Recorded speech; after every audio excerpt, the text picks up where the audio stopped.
जय गुरुजी संगत जी, आपका बहुत बहुत स्वागत है गुरुजी के इस चैनल पर, जिस पर हम गुरुजी की प्यारी संगत के सत्संग शेयर करते हैं। और अगर आपको भी अपने सत्संग हमारे साथ शेयर करने हैं तो आप डिस्क्रिप्शन में दिए गए व्हाट्सएप नंबर पर या तो ईमेल आईडी पर हमें लिखकर भेज सकते हैं। आपके सत्संग भी ज़रूर शेयर किए जाएंगे।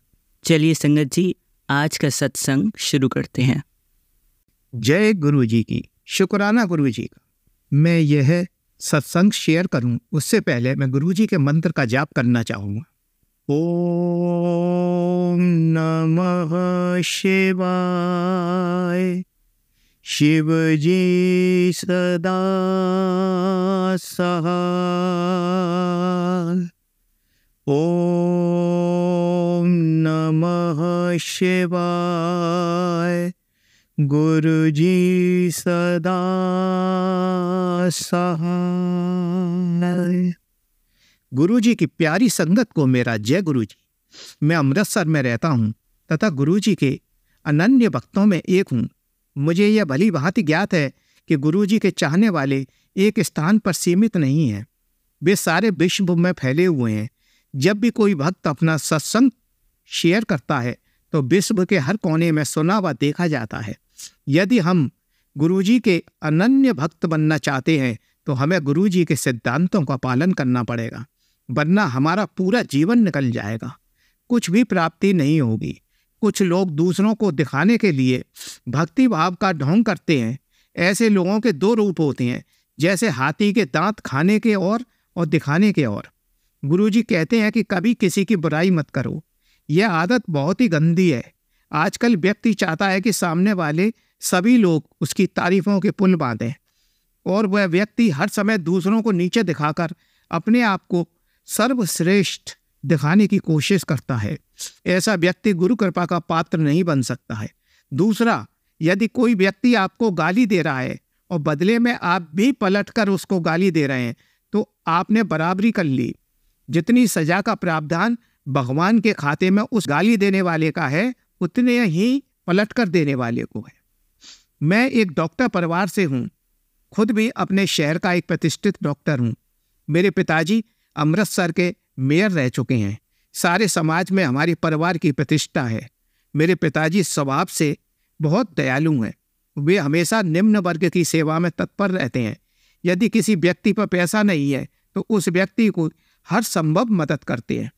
मैंने अपने पिताजी की छवि को देखकर उन्हीं का अनुसरण करना शुरू कर दिया। 1962 में MBBS की डिग्री लेने के बाद में MS किया तथा ऑल इंडिया मेडिकल दिल्ली में कार्यरत हो गया। धीरे धीरे मैं अपने कार्य क्षेत्र में अपनी मेहनत से हेड ऑफ द डिपार्टमेंट बना दिया गया। मैं विज्ञान के प्रति समर्पित था, इसलिए विज्ञान को अपने जीवन में गहराई के साथ उतारा था। लेकिन 2002 में एक ऐसी घटना मेरे जीवन में घटी कि मेरे जीवन के समस्त ज्ञान को पूरी तरह झिझोड़ कर रख दिया। मैंने अपने बेटे की शादी बड़ी धूमधाम व चाव से की थी, इसलिए अपनी पुत्र वधू को साथ लेकर गुरुजी के दर्शन करने के लिए एम्पायर स्टेट गया। हम लोग सभी से अपरिचित थे। वहाँ पर सभी लोगों को चाय प्रसाद का वितरण हुआ। सभी लोग बारी बारी से चाय प्रसाद ले रहे थे, लेकिन मेरी पुत्र वधू ने चाय प्रसाद लेने से मना कर दिया। यह देखकर मैं अवाक रह गया। गुरुजी स्वयं वहाँ पर आसन पर बैठे हुए थे। इस पर गुरुजी ने कहा कि यह मात्र चाय नहीं है, यह तुम्हारे लिए औषधि है, इसको ग्रहण कर लो, तुम्हें संतान का सुख मिलेगा। यह सुनकर मेरा पूरा परिवार सकते में आ गया कि गुरुजी को इसके बारे में कैसे पता चला, क्योंकि मेरे बेटे की शादी को 4 साल हो गए थे और उसके अभी तक कोई संतान नहीं थी। इसलिए हमारा पूरा परिवार दुखी रहता था। मेरा पूरा परिवार डॉक्टर फैमिली से है, लेकिन हमारे पास कोई ऐसी व्यवस्था नहीं थी पुत्र वधू को संतान का सुख दे सकें। इस कारण से पुत्र वधू अत्यंत व्याकुल रहती थी। पूरी संगत गुरुजी के इस कथन से आश्चर्यचकित रह गई, क्योंकि संगत को इस चीज का ज्ञान नहीं था। करीबन 1 महीने के पश्चात पुत्र वधू गर्भवती हुई तथा उसने एक बहुत सुंदर पुत्र को जन्म दिया। हमारा पूरा परिवार गुरुजी का अनन्य भक्त बन गया। गुरुजी के इस चमत्कार ने हमारे चिकित्सा विज्ञान को घुटने पर लाने के लिए मजबूर कर दिया। हमें अपनी पढ़ाई व्यर्थ लगने लगी। चिकित्सा विज्ञान के नियमों पर बनी आस्था डगमगा गई। हम लोग गुरुजी के संदर्भ को समझ पाने तथा विश्लेषण करने में असमर्थ थे। हमारी उस पुत्र वधू की एक दादी, जिसकी उम्र करीबन 80 वर्ष थी, उनको डायबिटीज थी, और वो डायबिटीज भी काफ़ी ऊपर थी, जिसकी वो रोज 2 बार दवाई लेती थी। उनको पीठ में दर्द हुआ। उनकी टांगों के नीचे वाले हिस्से में लकवे की शिकायत आनी शुरू हो गई। इस कारण सफलता से वह चल नहीं पाती थी और बहुत परेशान रहने लगी। हमारे एम्स के चिकित्सकों ने उनके बहुत सारे परीक्षण किए तथा लकवे से बचाने के लिए ऑपरेशन की सलाह दी, क्योंकि कोई भी शक्ति उनको ठीक नहीं कर सकती थी। शायद ऑपरेशन ही एक ऐसा इलाज था जिससे कि बीमारी ठीक होने की काफ़ी हद तक संभावना थी। क्योंकि मैं डिपार्टमेंट का हेड था, इसलिए कोई परेशानी नहीं आई, वरना दिल्ली एम्स में कोई भी ऑपरेशन के लिए काफ़ी इंतजार करना पड़ता है। मैंने दादी के ऑपरेशन की सारी तैयारी कर ली तथा सारा इंतजाम करके टेस्ट करा के डेट भी फिक्स कर दी। हमें उस समय का इंतजार था। दादी बहुत परेशान थी। वे कहती थी, या तो भगवान मुझे ठीक कर दे या अपने पास बुला ले। मैं इस लोथले वाले शरीर का अब क्या करूँगी? ना मैं ठीक से बैठ सकती हूँ, न चल सकती हूँ। मेरे लिए हर कार्य को कराने के लिए 2 आदमियों की आवश्यकता है।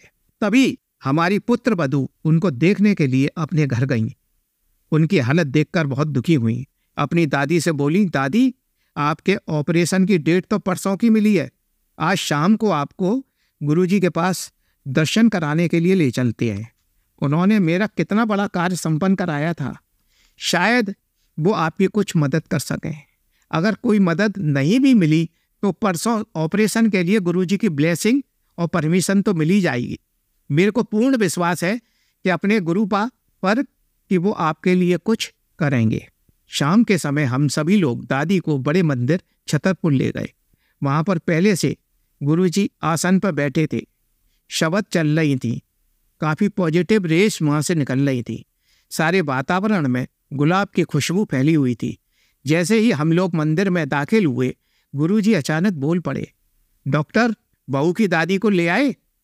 यह सुनकर मैं अवाक रह गया। गुरुजी ने कभी भी दादी को नहीं देखा था, फिर भी उनको कैसे पता चला कि यह बहू की दादी हैं? मैंने गुरुजी के चरण स्पर्श किए और कहा, गुरुजी दादी को लकवे की शिकायत होने जा रही है।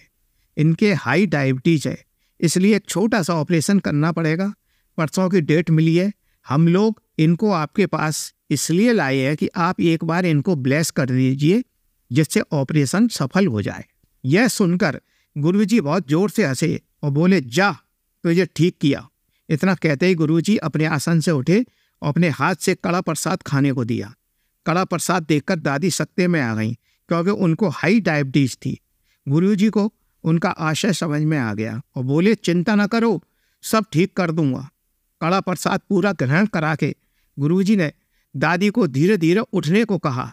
बेचारी उठ ही नहीं पा रही थी, लेकिन सब लोगों के कहने पर दादी ने धीरे धीरे उठने का उपक्रम किया। अंत में दादी खड़े होने में सफल हो गई। अब गुरुजी ने धीरे धीरे चलने का इशारा किया। धीरे धीरे दादी चलती हुई गुरुजी की कुर्सी के पास आई। गुरुजी ने उनको पूर्ण रूप से ब्लेस कर दिया। गुरुजी ने कहा, अब उन्हें किसी ऑपरेशन की जरूरत नहीं है, आप अपने आप धीरे धीरे ठीक हो जाओगे। यह सुनकर दादी की आंखों से अश्रुधारा बहने लगी और बोली, गुरुजी आप मेरे लिए भगवान हैं। मैं इस दुर्बल शरीर से कैसे अपने जीवन को चलाती? जब तक मेरी आयु पूर्ण नहीं होती तब तक मुझे इस संसार में रहना है। दादी खुशी खुशी ब्लेस हो और अपने घर लौट गई। करीबन 1 महीने में दादी पूर्ण रूप से ठीक हो गई। आने वाले वर्षों में मैंने कई रोगी ऐसे देखे जो बिल्कुल मरने वाली हालत में थे, जिन्हें हमारे एम्स में बोल दिया था कि इनको घर ले जाइए, अब भगवान ही इनको ठीक कर सकते हैं। उन रोगियों को भी गुरुजी की ब्लेसिंग से ठीक होते हुए देखा है। गुरुजी की कृपा का पात्र बनने के लिए पूर्ण आस्था, धैर्य, समर्पण करने की क्षमता होना अति आवश्यक है। मेरे व्यक्तित्व का पूर्ण परिवर्तन गुरुजी का सबसे बड़ा उपहार है। मेरे जीवन में अब बहुत शांति है। उन्होंने मुझे ईश्वर के अस्तित्व और पूर्ण विश्वास और शरण दी है। अब मैं अपने सत्संग को यही समाप्त करता हूँ। जय गुरु जी की, शुक्राना गुरु जी का। बहुत ही ज़्यादा प्यारा सत्संग था अंकल जी। गुरु जी आप पर इसी तरह ब्लेसिंग्स बनाए रखें।